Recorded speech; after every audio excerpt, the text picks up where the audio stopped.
20e, Clermont-Ferrand.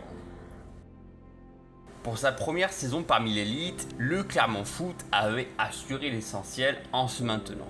Il avait même démarré très fort sous l'euphorie générale de son public qui découvrait pour la première fois la Ligue 1, à tel point même de devenir le tube de la saison pour certains experts. Cependant, l'euphorie est vite retombée depuis janvier 2022 et la deuxième partie de saison a été très poussive. Malheureusement, l'équipe risque de poursuivre dans cette direction. Et l'une des raisons pour lesquelles je doute que le club va se maintenir est sûrement même le départ de leur meilleur buteur, Mohamed Bayo, qui s'est en étalé vers le LOSC. L'attaquant vedette avait alors inscrit 14 buts l'an passé et s'était bien conduit dans le groupe. Malgré une belle rentrée d'argent pour le club, son absence risque de peser lourd dans la balance. Et même si l'arrivée de l'expérimenté Maxime Gonalon au milieu de terrain peut aider, ça risque d'être insuffisant pour Clermont. 19e, Ajaccio. 18 ans d'absence pour le club qui retrouve enfin la Ligue 1 avec un habitué, Olivier Pantaloni, qui a mené son groupe vers la deuxième place la saison précédente en deuxième division. Difficile vraiment de juger le club corse. D'un côté, il y aura l'appui du public bouillant du stade François Coty, qui est bien entendu heureux de retrouver l'élite, et de l'autre, il y a Ajaccio, sûrement l'effectif le plus faible de la Ligue. L'équipe a tourné à moins d'un but par match de la saison précédente, mais a quand même assuré une belle stabilité derrière, avec seulement 19 buts encaissés. Mais là, on passe quand même au premier plan, et le regroupement derrière risque de ne pas toujours fonctionner lors des grosses rencontres. Il faudra sûrement tenter beaucoup plus d'actions et ce ne sera pas une chose facile.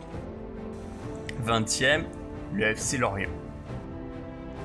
Depuis leur retour parmi l'élite en 2020, Lorient a terminé 2 fois consécutivement 16e. Et malgré la qualité de joueurs offensifs comme Mofi ou Lorienté, l'équipe a été la pire attaque de Ligue 1 avec 35 buts inscrits. Bien trop peu pour prétendre à faire mieux. D'autant plus que les Merlus perdent leur stabilité tactique avec la nomination récente de Régis Lebris, plutôt novice à ce niveau. Ça va être assez compliqué de se maintenir à ce rythme. 17e, le SCO Angers. Cette 4e place de relégation risque de laisser des traces dans cette Ligue 1. Cela risque aussi de donner des matchs intéressants pour cette lutte acharnée du maintien. Après plus de 10 ans parmi l'élite, le SCO Angers n'a plus la même stabilité qu'auparavant. Patrick a certes fait le boulot la saison précédente en terminant 12e, mais Angers a souvent tendance à vendre ses pépites, sans jamais réussir à les remplacer. Et cette fois-ci, c'est Mohamed Alicho qui est parti pour l'Espagne, Gini Fulgini qui est parti vers Mayence et Cabo qui s'en est allé vers le RC Lens. Ça fait beaucoup de départs pour très peu d'arrivées.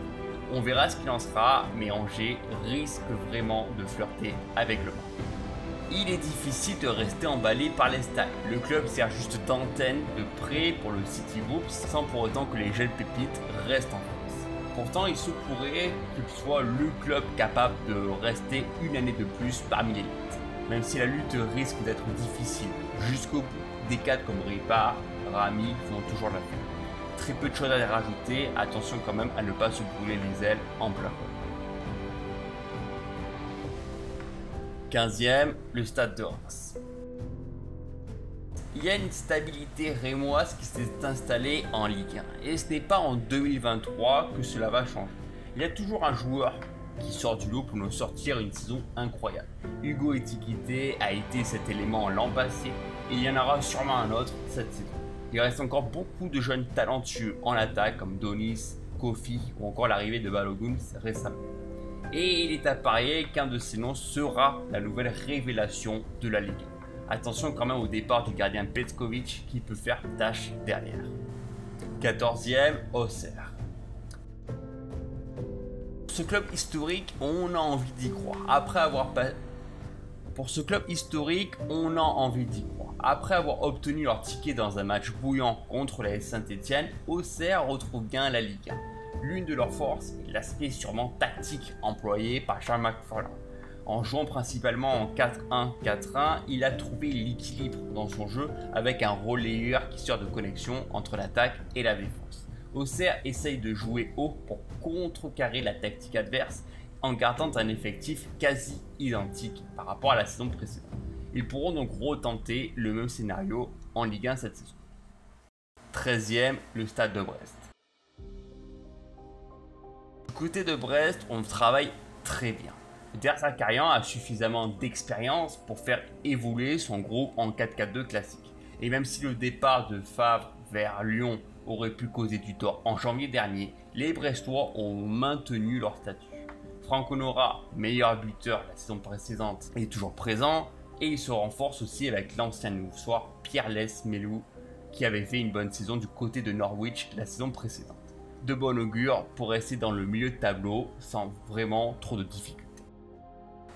12e, le FC Nantes.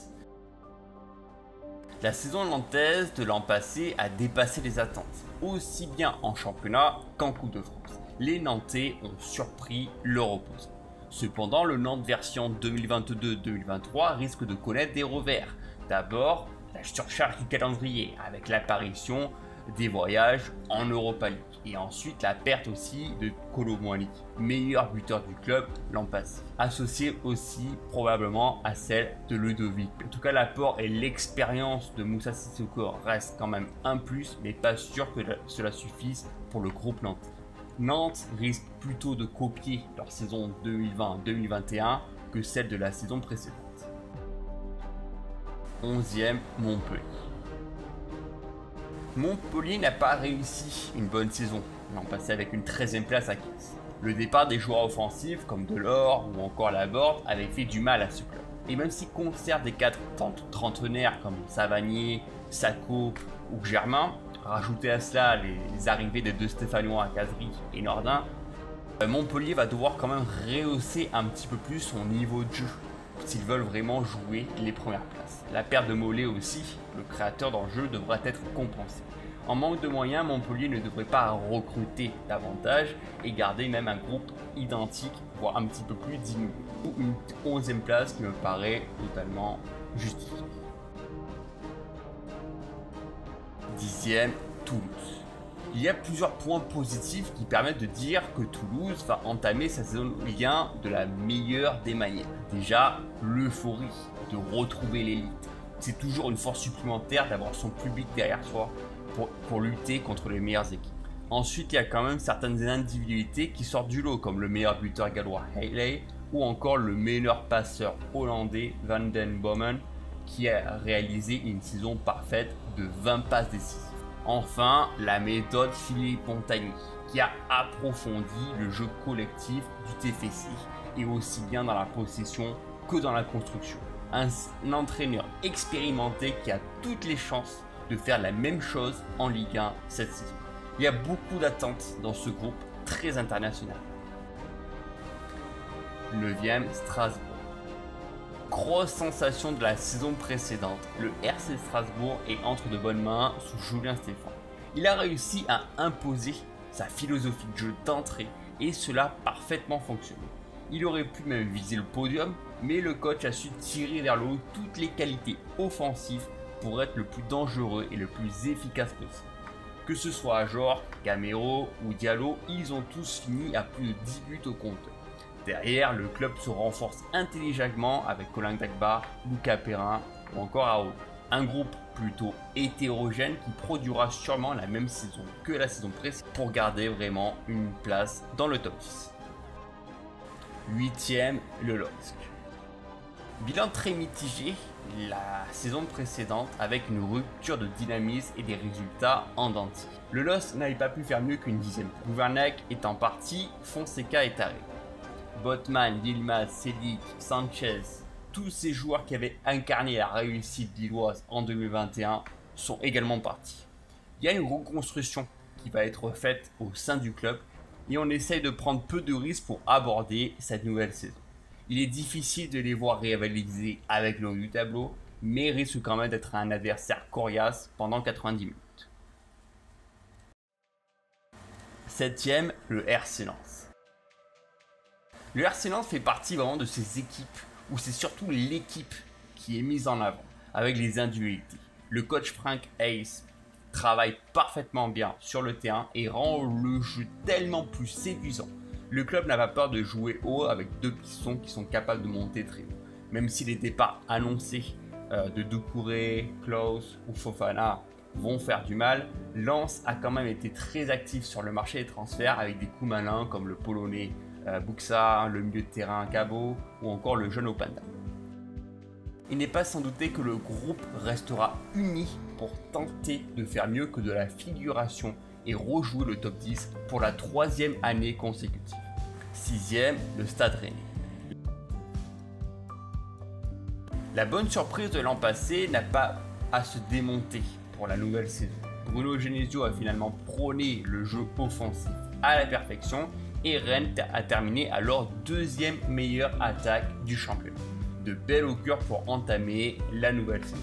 Et même si le départ de Haggard fait mal, il a été compensé par un jeune joueur de Bologne, dont je n'ai pas le nom.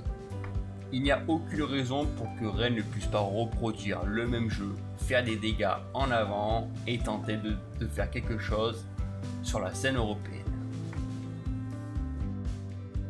5e, l'OGC Nice. Nice devait se construire sous Christophe Galtier et finalement le technicien a été remplacé de la meilleure des manières par Lucien Favre. Lui qui connaît très bien le club va pouvoir reprendre un petit peu plus ses standards et proposer un jeu huilé à la perfection. Nice a trop souvent été défensif l'an passé et n'a pas su profiter de ses qualités offensives. Mais il y a de fortes chances qu'avec le technicien suisse, cela puisse changer. Avec des joueurs comme Gouiri, Thuram ou encore Todibo derrière et surtout compenser le départ de Benitez par l'arrivée de Schmeichel, le club peut vraiment à tous les éléments pour entamer une belle saison. 4e, l'Olympique de Marseille. C'est très bizarre comme sentiment du côté de Marseille. On est vraiment en plein mois d'août, il y a un coach qui vient d'arriver et qui a vraiment cassé la dynamique instaurée par Sampaoli. Le groupe s'est même diminué en perdant des éléments défensifs comme Saliba, Camara ou encore Mandanda. C'est un petit peu difficile à voir, mais on a vraiment l'impression que la confiance a été rompue. Que Payet n'est plus vraiment l'homme de la situation sous Igor Tudor et que les Marseillais n'ont pas encore vraiment trouvé les automatismes pour évoluer sur différents tableaux. On sait que la Ligue des Champions va arriver, on sait également l'importance de jouer une Coupe d'Europe, on sait l'importance de ne pas être humilié au cours de ces matchs-là et essayer de faire une bonne figuration. Étant donné que ça fait quand même déjà 2 saisons qu'il y a beaucoup trop de positifs du côté de l'Olympique de Marseille, je pense qu'il est temps que ça casse et ce sera probablement cette saison où il pourrait être hors du top 3. 3e, l'Olympique Lyonnais. Privé d'Europe l'an passé, à juste titre, l'OL refait confiance à Peter Bosz pour mener le club vers les sommets.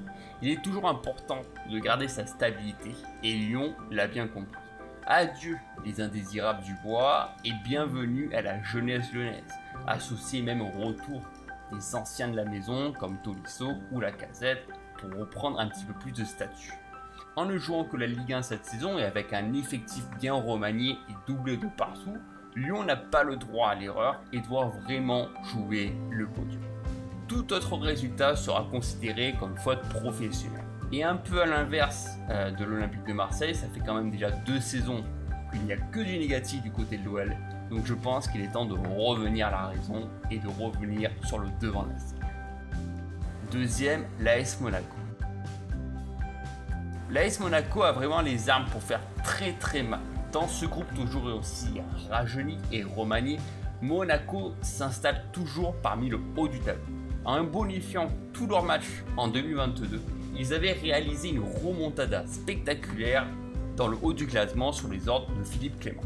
Tous les atouts offensifs et défensifs étaient rétablis et la saison a été parfaitement réussie. Ils vont perdre encore un petit peu plus de jeu avec sûrement cette qualification difficile en Ligue des Champions.